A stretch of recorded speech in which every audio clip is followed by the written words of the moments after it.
Hi, good afternoon, everyone. This is Renato Sugeko, Business Educator at Floriology Institute, and this webinar, How to Buy Flowers, will begin shortly. We're also, if you do want to take a look at our mugs, you could certainly tune in to Floriology Institute's Facebook page, as we're also live streaming it. So, if I could please, just to be sure that we're on and you could hear us clearly, for those who are on right now, could you please raise your hand just to be sure that you could hear us? Thank you very much, Corinna and Francis, for confirming.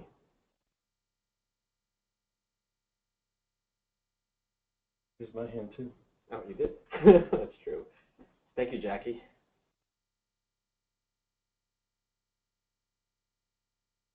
I'll just wait another minute, folks. Thank you for your patience. People are starting to file into the webinar, so we will wait just another minute or two.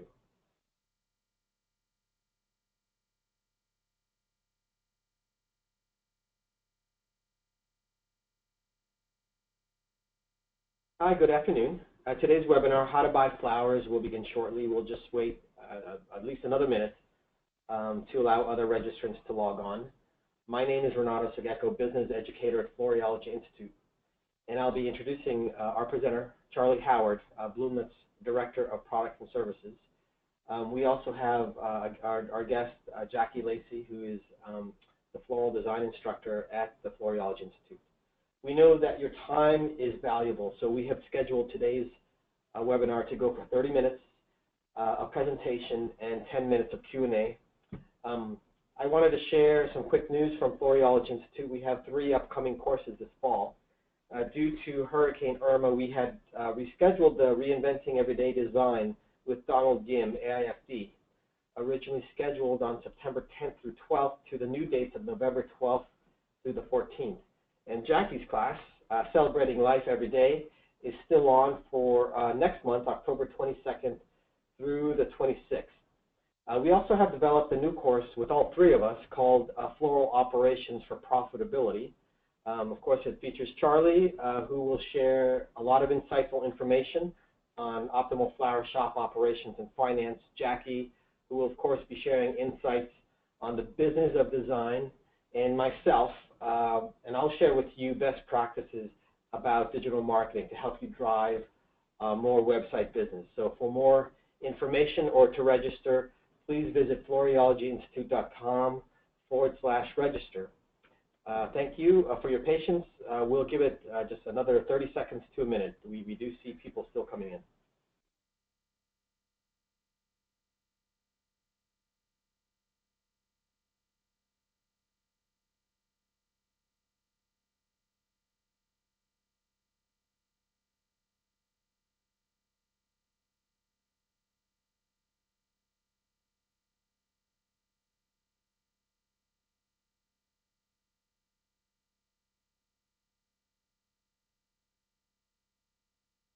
Okay, it's looking like a good crowd.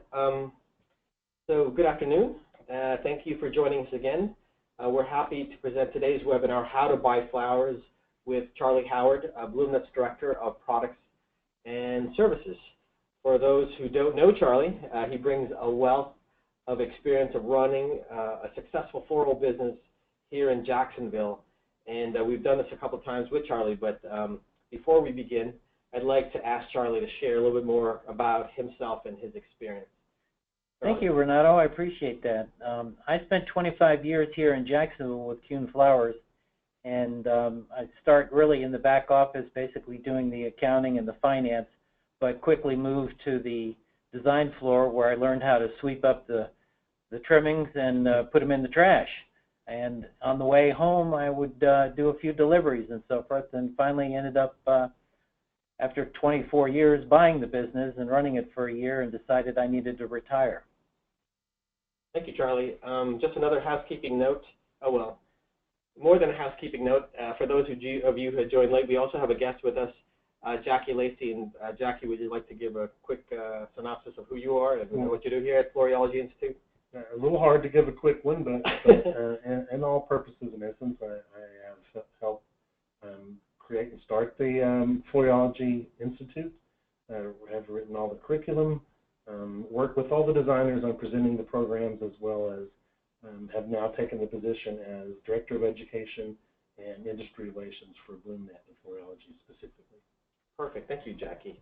On that housekeeping note, if you do have any questions throughout the broadcast, please type them in the questions tab in your go to webinar control panel.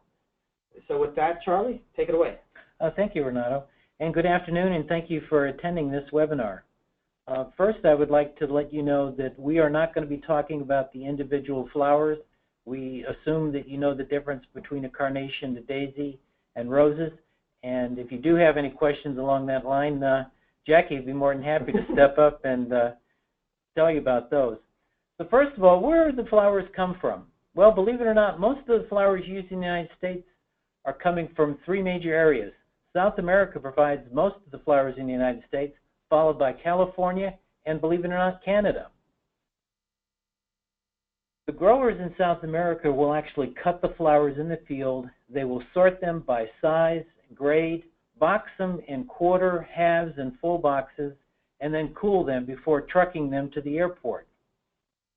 The flowers come into Miami, where they are cleared through U.S. Customs, and then they take several different paths depending on how and who ordered the flowers.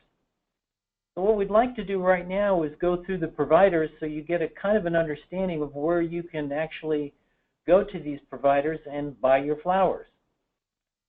Of course, the most optimum is going to be the grower and the farm, and they carry an inventory of fresh flowers in Miami to fill your orders that need to be required overnight. You can also get them on a pre-book basis, which basically means that you will order them this week and you will get them next week. The other provider is called a broker, and the broker will represent several different growers' farms that supply them with an inventory of fresh flowers, which the broker will then ship and sell to their customers. The next one on the list is wholesalers. And they order flowers from the growers in two different ways, on a pre-book, which again is order this week, get them next week, or they get their flowers overnighted and shipped the next day. The other choice that you have is an online website, and there are several websites which flowers can be purchased on a pre-book basis or overnight as well. One of them happens to be World Flowers, which I just happen to be the director of. No sales plug intended. Did you want to provide a URL for people? No. Worldflowers.com works. Okay. And the last one basically is the bucket truck. And some people might not know what a bucket truck is, but basically it's normally run by the local wholesaler. Mm-hmm. He has a truck, it's full of buckets, and in the buckets are flowers. And he goes from town to town basically selling out of his bucket truck.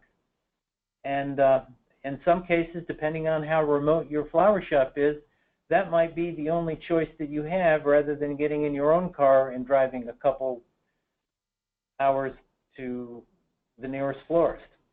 How about you, Jackie? Got anything to add on these providers? Well, I just wanted to talk a little bit about working with a broker, especially because one of the upsides to working with a broker is that they can get to know your taste to specific varieties that you deal with.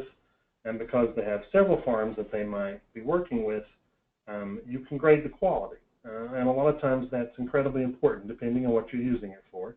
And then also with the wholesalers, it's really important that you build a relationship with your wholesaler. Let them know what the quality is that you're looking for, what your standard is, what you will and will not take.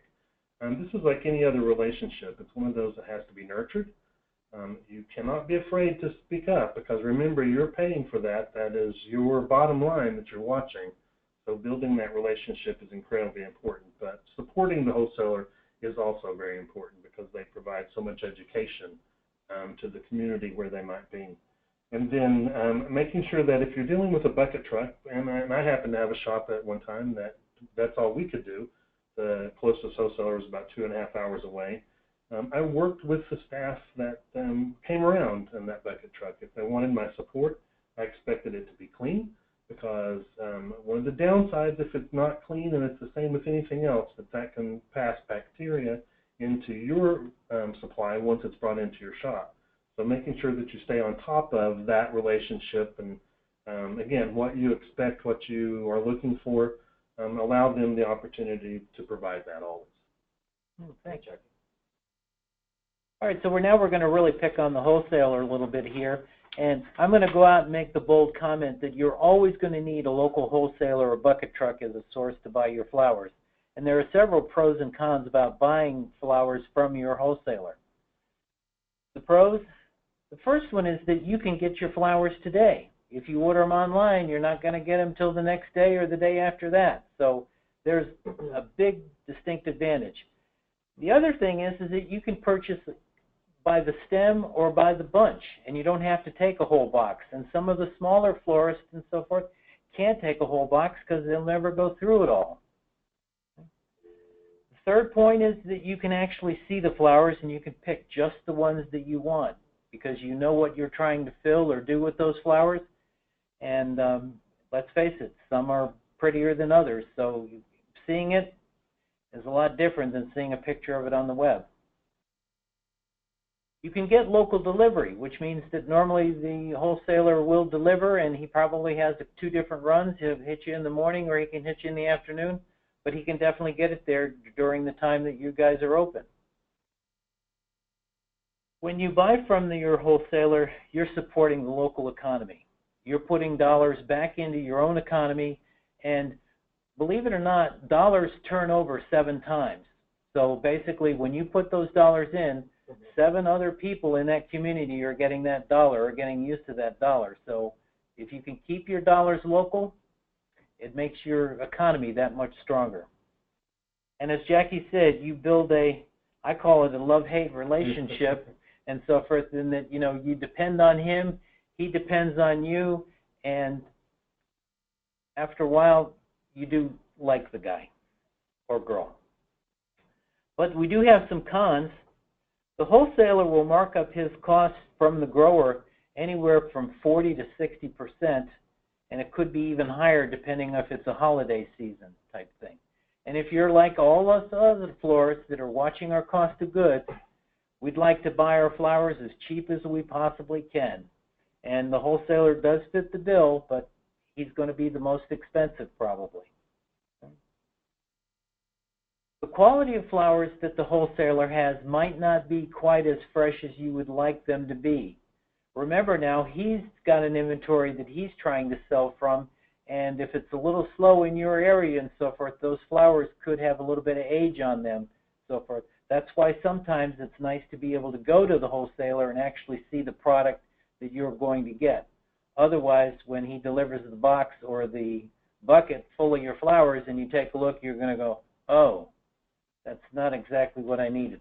So a question on that for you guys. I mean, so when you go to your local wholesaler, and Jackie, I know you're very particular because you just said so, what are the things that a retailer should look for at their wholesaler to know that, oh, I think they take great care of quality, or they don't? Well, no, people give me a hard time about all the initials I have behind my name, and one of those is OCD as well. And I'd be the first one to admit that, but when I go into any place, I'm going to look for cleanliness. Because especially in a cooler, not being particularly on top of cleanliness can set up bacteria. Bacteria, therefore, will decrease the shelf life of your product much faster. Also can spread to your own cooler, so that's incredibly important. I look for that. I'm also going to look for a variety. Do they have exactly the same varieties constantly? Or is this something, like Charlie was saying, to build that relationship? Talk to the wholesaler and say, this is the variety I like to use. Do you regularly supply it? Or if not, what do you use? Give them the opportunity. You might learn something or learn a new variety that you can incorporate into your local business. And then looking for price comparison. We all have to do that. Buying direct, of course, can afford you a little bit of a discount sometimes, depending on where you're getting it. Broker may be a little different again, and then working with the wholesaler is going to generally be the highest price that you're going to buy out there, but work with them on that as well. Tell them what your budget is, what you're looking for. A lot of times they can help build it with their own order, therefore you get a little better price, they get a little better price, and everyone wins. So you said you should have a great relationship with your wholesaler. So if you did find something that you did not like in terms of quality or variety, that you have to have a frank conversation with Wholesaler. Excuse me? Yep. I just happened to notice this right over here. I can't afford to buy that product if it's got that because I'm not taking it back to my cooler. Sometimes they're so busy and it turns over so fast, it might not be something they see. Also, when you get that bundle of flowers back to your shop and open it, you can find things inside that may be more, readily visible. Give them the benefit of the doubt, call them up, let them know what you found, give them the opportunity to replace it. That's the way you build a relationship. Perfect. Thank you, Jackie. They're good points. One of the other points about the wholesaler is that your expectations of your wholesaler, and that he may not carry every color or size or variety of flower that you're looking for. And that's especially critical when you get into the bride from wherever, and she has specific flowers that she has to have because it's in the book, and I want those. And come to find out, they're not in season this time. But your wholesaler can help you out with that, and in some cases he might be able to get it in special order, but you're going to have to give him a little bit of time for him to be able to find those and get them in for you. And remember that on those wedding flowers, sometimes there's going to be a minimum quantity in that, and that it won't be just one bunch. You're going to have to probably commit to at least an eighth of a box or a quarter of a box. So I know we're about halfway through the webinar, so if you already have some questions that you would like for both Charlie and Jackie to answer during our Q&A, please use the question drop-down in your GoToWebinar control panel. Just a friendly reminder for you guys. Go ahead, Charlie. Okay. Now, the next area that we're going to talk about is buying from the grower. And normally, if you're buying from the grower and so forth, you've got a sales volume that will warrant you buying flowers by a quarter box, a half box, or a full box, and you might be able to buy directly from the farm. All growers and farms, pretty much pricing is quoted FOB Miami. That basically means that the flowers are being cut from the farm in South America, they're dropped in there in Miami, and then they say, okay, we're done. Now, how do you get them to your shop? And that's where we have a problem in what we call the cold chain. The cold chain is a term that we'll use in the flower business basically to let you know that we try to keep the flowers cold all the way until it gets to your doorstep. So we want to make sure that when the flowers are cut at the farm, they are cooled down, they are stored cool, they ride to the airport in a cool truck. The truck then puts it on a cold plane that goes to Miami, and when it gets into Miami, then that's where the cold chain has to continue. Now, normally, if you're using a trucking outfit, they are actually then loading those flowers in a refrigerated trailer. So they will keep cold all the way until their destination. However, if you're having to pick up your flowers from another location, you have to make sure that that cross-dock that they're picking up or whatever is in fact refrigerated, otherwise your flowers are going to start to age. So what happens is that if you say, well, I need my flowers FedExed, here's what happens.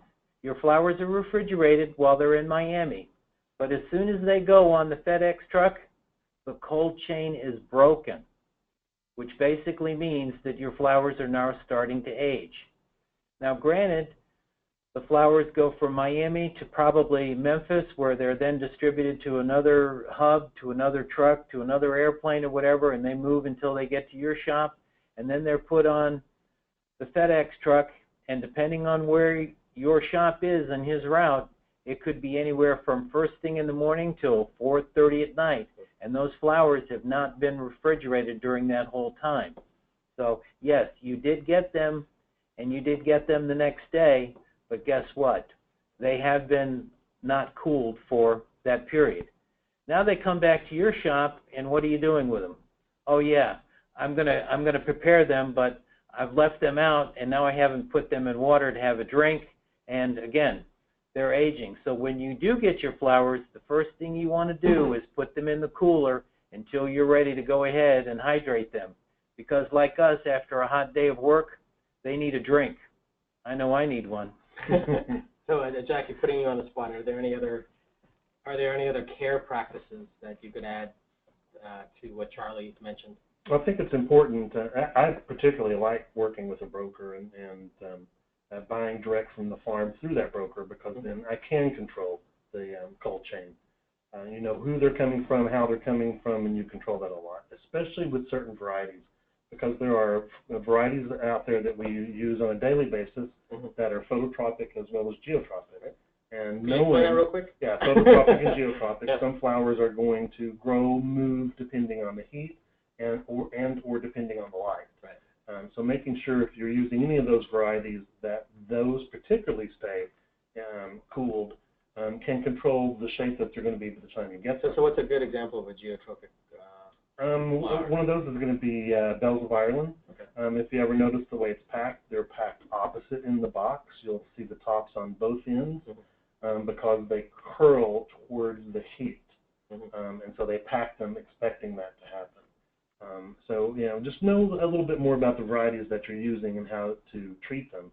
I just want to add to the fact that Charlie said when you do get them back to your space, your shop, your studio, whatever the case may be, making sure that part of that processing is treating those with either quick dip or something that will cause them to draw up quickly or not, depending again on the variety. A lot of these are things that are tried and true, or reaching out to someone that's been in the industry long enough. Unfortunately, we don't have that book yet that says this is what you do with this flower and this is what you do with that flower. So a lot of it means continuing your education to make sure you're on top of that as well. But buying from a farm gets you a much fresher product, generally direct. Working that relationship may be something that you can do. And now we're seeing a lot of them even offering mixed boxes. So they can take a quarter of a box of this, a quarter of a box of that, and make it affordable for them to do that. So don't be afraid to ask. Good. So at any rate, from the grower, he has your flowers in Miami, and yes, you can send it Federal Express, and Federal Express is going to be the most costly method to get your flowers, but there are other ways to do it.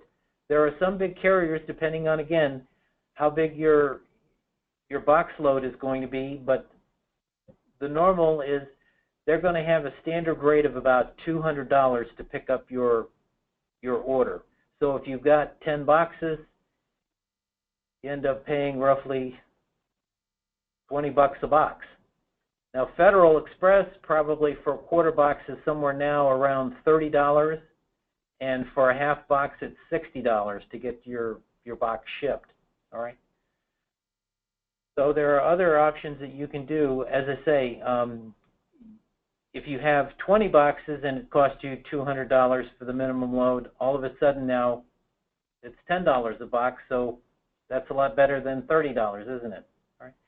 The other option that you have, believe it or not, is because you have a nice relationship with your wholesaler. Where's your wholesaler getting his flowers from? Miami. And guess what? His flowers need to be trucked too. So what you can do is what we call piggyback. You can actually have your wholesaler take your flowers from your grower and deliver it to his shop. And he'll probably charge you somewhere between $6 to $10 to do that. And then if you've got 3 or 4 boxes that you got that way, believe it or not, he'll probably have a standard delivery fee where he'll deliver it to your shop for another $7 for the entire load. Again, you're able to save money by, again, being a nice guy with your wholesaler, being his buddy, and so forth. He'll do you a favor and let your load ride with his load out of Miami. And now we're back to the last topic, and that is standing orders. If you have a good handle on what you're using every single week, it probably makes sense for you to think about getting a standing order. And as Jackie said, if you're using a broker and he can go out to the various farms and get those flowers that you need on a weekly basis on a standing order, here's what it does for you. Number one is, let's take a target of whatever your requirement is, use about 60 to 70% of your need as your standing order. So as an example, if you use 300 carnations a week and you multiply that by 70%, you need about 210 of those flowers every week. All right? That's really equivalent to maybe, depending on the grade of the flower, probably a quarter box or half box of flowers. So if you use that as a standing order and you get that box every week, does two things for you. Number one, you don't have to order it every week because it's going to come every week for you at the same day. It's going to be the same quality. It's going to be the same brand. It's going to be the same variety and so forth, and you shouldn't be disappointed. But the more important thing of it is that you've now locked into what the price of that flower is going to be for an entire standing order period, which normally will last somewhere between 6 to 12 months. And then as you're starting to cost out your flowers, you don't have to go back to your latest invoice and say, okay, how much did I pay for that? You're going to know how much you're paying for those carnations, for those roses. And it will help you out tremendously. And you have to remember, when we get into those holiday periods and so forth, if you've got a standing order, you're going to have a priority of knowing that your flowers are going to be there. They are going to be available because they've already pre-programmed them to make sure that they have the inventory to take care of people that have standing orders. The other thing of it is that you have no idea what rose prices are going to be this year, do you, Jackie? No, that's a market price. It's going to be a market price versus if you've locked and loaded on that standing order at 75 cents for those Freedom Roses at 50 centimeters, all of a sudden when you see it at the holiday time and it's $2 a stem, you say, my goodness, what happened here? Well, again, it's supply and demand, it's market price. So that's another advantage of the standing order. And most standing order programs will have what we call a color change. As florists, we know we go through at least 4 to 6 seasons depending on how we market our flowers, but right now we're in the fall. We'll go to the holiday Christmas, where, yeah, I know it's a color change because it's red and white. And then we'll go into Valentine's, we'll go into spring, and then we'll go into summer. Well, you don't want the same color of carnations or daisies or whatever. You're going to want a color change in your order. And that's another advantage of having the standing order with the seasonal change to it. Hey, Charlie, we do have a question regarding standing orders. And the question is from Beverly. What is the 70% figure you use for standing order quantities, i.e. 300 becomes about 230? Is that loss? Is that a standing figure? Okay. Basically, when I put a standing order in for my flowers or my inventory that I need, I want to make sure that I'm not taking down 100% of my need, because I might have an off week where there's no funeral work, there's no parties or anything along that line, and I'm just waiting for those guys that made that last-minute decision to order the birthday flowers or anniversary flowers. So with that being said and so forth, I don't want to take my whole commitment and have it just in standing orders, because then what happens is I have all these orders that didn't come in, I've got all these flowers, and now they end up going into the dumpster unless I have some funeral work. So that's why I say whatever your need is that you think you need for the week, whether it's 300 carnations or 500 carnations, only order on a standing order about 60 to 70%. Jackie, is that about right? Yeah, because that's going to keep you prepared for whatever might come up and allow you to fill your orders. But like you said, not if it happens to be a little slower week than what you planned, you're not going to end up with a surplus under that particular situation. And I would say really in looking at all of this, the easiest plan, it's a little bit of work, but putting a little bit of work in can increase your bottom line a lot by using a combination of this. I had some standing orders. There were my wedding floral product is incredibly important on quality. I bought that direct. And then for the heavier items that I didn't want to pay the additional freight costs, I bought those from my local wholesaler. Therefore, I was using my broker, my wholesaler, and my farm to supply my needs at the best price that I could do, which helped me control my bottom line. Yeah, and I agree. I mean, you know, when we run the numbers and so forth, if you did everything totally by your wholesaler, and then you were able to take some of that load off of the wholesaler and buy direct, you could save as much as 5% on your cost of goods. But again, in order to do that, you've got to be prepared, you've got to do some planning, and you've got to put a little bit of work into it, but the work will pay off in that you will see a little reduction in that cost of goods for flowers. So Beverly, thank you very much for that question, and thank you guys for the discussion. We're at the end of our time for the presentation portion of this webinar, but please, if you have any questions, please submit them within the next couple minutes to give Charlie some time to answer any questions you have about how to buy flowers. While people maybe come up with a few questions for you, Charlie, like any other thoughts from your experience, same to you, Jackie, over your years of experience of buying flowers that you could also pass on while we wait for the question? I'm kind of like Jackie in that, I really firmly believe in relationships and developing that relationship and working very, very hard with your local people and your local business to pay them back, because everything goes full circle. And loyalty means a lot. Now if you're one of these buyers that is just constantly looking for that $10 carnation and so forth, you don't build a lot of loyalty because you just keep hopping around and so forth. And after a while, when the chips are really down and that online order or the farm order got delayed for whatever reason, maybe it was something minor like the hurricane or whatever, and they shut Miami down, and all of a sudden you don't have any flowers in your cooler, and now you've got to go to the local wholesaler with your hat in your hand and basically say, hey, buddy, pal, can you hook Charlie up here? Because I don't have no flowers. And at that particular point in time, it's very, very important to have a friend in your wholesaler. I think it's, out of all this too, it's important to remember not to burn bridges. If you have a situation with the wholesaler, like you talked about, if you find something that you don't care for, it doesn't work in your direction, your favor, give them the opportunity to repair it, to fix it, to take care of the situation. And then if it's still not, remember that you might need them for something else.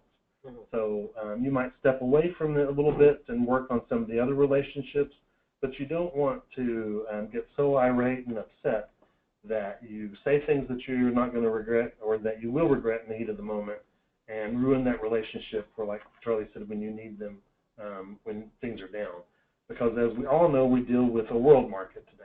And just like we had a hurricane here just a few weeks ago that blocked out a lot of the travel and the transportation, that could happen anywhere in the world. It could stop a shipment, so therefore you need to reach out to someone else.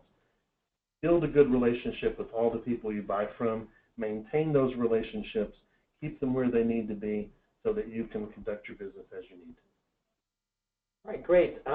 We did not get any questions in the queue, but in respect for your time, we're going to go ahead and end the webinar a little early. But thank you, everyone, for attending today's webinar. And please watch out for a mailer that's going to come from us. Go to the link. It will provide an opportunity for you to download the slides, but more importantly, to fill out the survey to gauge the quality, to allow you to provide feedback on the quality of this webinar, and to propose any topics that you would want for us to discuss in the future. So with that, I'd like to thank Charlie and Jackie, and everyone have a nice day.